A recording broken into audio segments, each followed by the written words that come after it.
Well, hello. I want to thank you for watching. I'm going to talk about the UCR success story in raising its graduation rates while maintaining equity in racial ethnic composition of the graduates and socioeconomic composition of the graduates.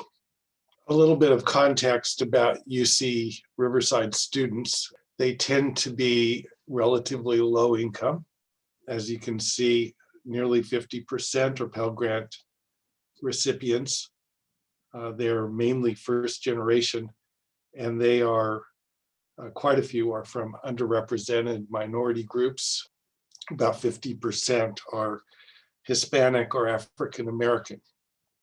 We have been able to raise our graduation rates at UC Riverside by quite a bit. In 2020, the four-year graduation rates reached 61%, and the six-year graduation rates were 76%. That's up about 10% from the rates in the early 2010s. We have very little in the way of gaps between the four major racial ethnic groups, no more than 3% throughout the period.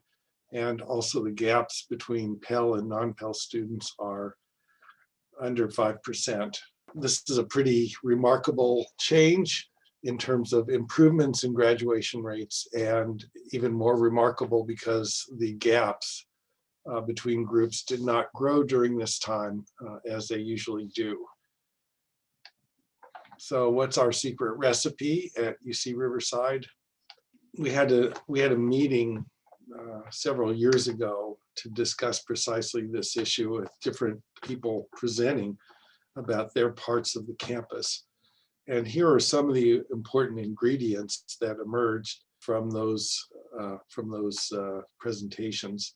First of all, we have very regular engagement with parents groups, and this is especially true in the African American community in Los Angeles. And so that helps to build the pipeline, students coming to UC Riverside because they see it as a welcoming place. We have a large and vibrant set of cultural affinity groups that not just based on race and ethnicity, but also often based on professional aspirations like the Hispanic Accountants Association or the Asian American Dental Pre-Dental Society.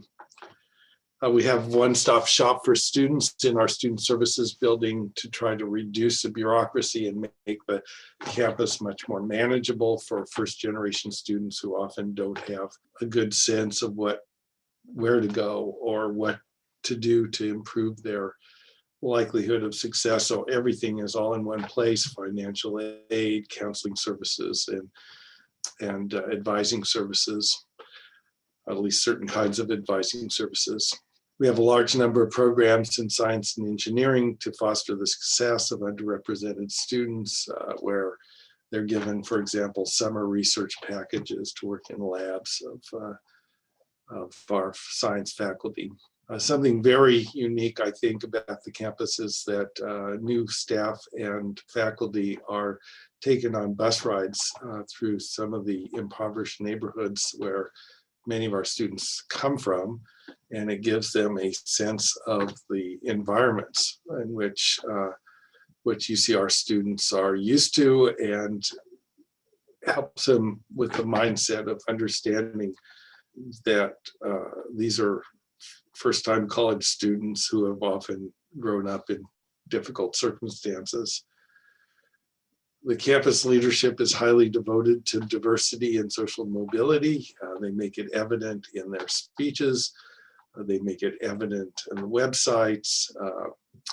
It's a priority for campus leadership, and I would say that goes all the way from the chancellor and the provost through the deans. And then, of course, the campus reputation builds on itself. So because the campus is known as a welcoming place for underrepresented first generation and low income students, prospective students know about that, and they are attracted to the campus in part for that reason. That helps to explain why we've had a history of near equity in the graduation rates of the different racial ethnic groups and socioeconomic strata. But how did we raise our graduation rates altogether? Well, as you can see, we formed a task force, which I chaired, and we did an extensive study of graduation rates. This was about 10 years ago. And as I've suggested, we already had nearly near equity in our graduation rates, but they were too low. And in fact, they were called out by then Governor Jerry Brown. The campus was called out specifically for its low graduation rates relative to other UC campuses. Our provost at the time, Dallas Rabenstein, then convened a task force to look into it and see what could be done about it. The task force issued a report with 41 recommendations, and I followed that up with an implementation plan to make sure that we were making progress on the recommendations. Some of those recommendations were never implemented, but many were. And as you can see, this is just a little section of the implementation plan. And we looked at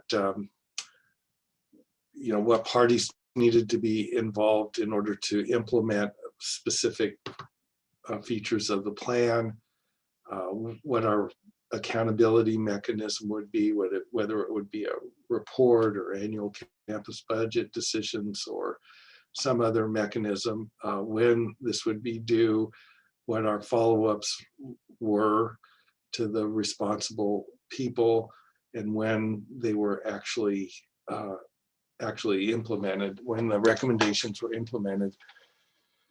So we did make some significant changes that at least contributed to the increase in our graduation rates. The academic profile of students did not change measurably during this period. It was pretty stable in terms of grade point average, SAT scores, and any other characteristics of the academic profile, but we made some changes that made a difference. First of all, and probably most important, we organized course scheduling so that students had the right number and distribution of seats during the academic year. We were not offering enough seats, and we were not offering seats at the right time so that every student could take 15 units per quarter, which is what you need to graduate in 4 years. And so we did some enrollment modeling with the help of the departments to determine what courses and what number of seats needed to be offered every quarter. And we were able to accomplish that. We also leveraged summer so that it was oriented to what students needed to take, the popular courses that were not as commonly offered, or where the demand was higher than the supply. We oriented summer to providing those courses rather than courses that faculty wanted to teach. We hired new teaching-oriented faculty for introductory math and science courses. We implemented early transition advising so that students who were not doing well in science and engineering in particular, which is where the big problems are, in their second year, early in their second year, and sometimes before that, we had transition advisors talking to them about their options in other colleges where we thought they would be able to succeed and graduate. We made sure that every student had a 4-year graduation plan. And in some of the colleges, that plan was automatically re-optimized when students made a change. We introduced some technology that allowed that to happen so that students could keep on track towards graduation, even when they changed their plans, their course-taking plans. We invested in some new student support services, academic support services. One of the more successful was we were able to predict students who would be at risk for non-graduation. It's not that hard to do that. And then we we tried to have those students take summer bridge, and we also implemented athletic style advising so that the students had regular check-ins with advisors, make sure that they didn't have distractions or difficulties that were keeping them from studying, had to check in about the amount of studying that they were doing and so forth. Helped students who were maybe not used to managing their time or not as successful in managing their time to stay on track.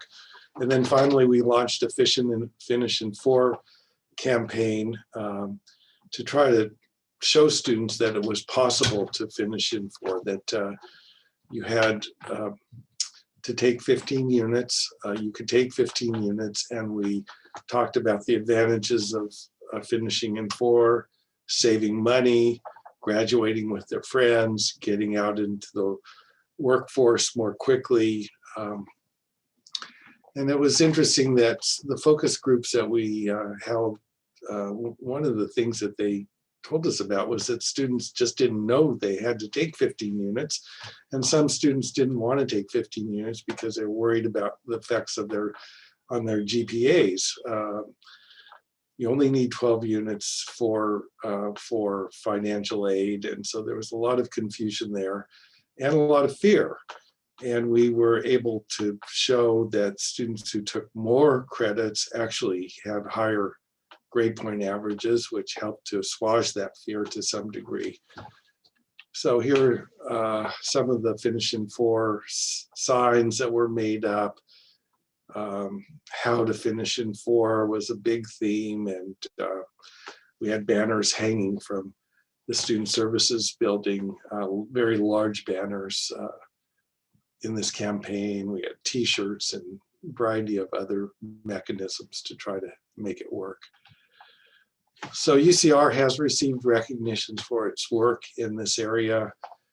In 2016, we won the APLU Project Completion Award for our work with the task force to improve graduation rates and their success there. US News and World Report in 2020 indicated that we were the #1 performer on social mobility among 4-year universities in the United States. And then we are also a Hispanic serving and Asian American, Pacific Islander, Native American serving institution. So we're proud of what we've accomplished at UC Riverside, and I hope you've gained some insight into how we've done it. Thank you.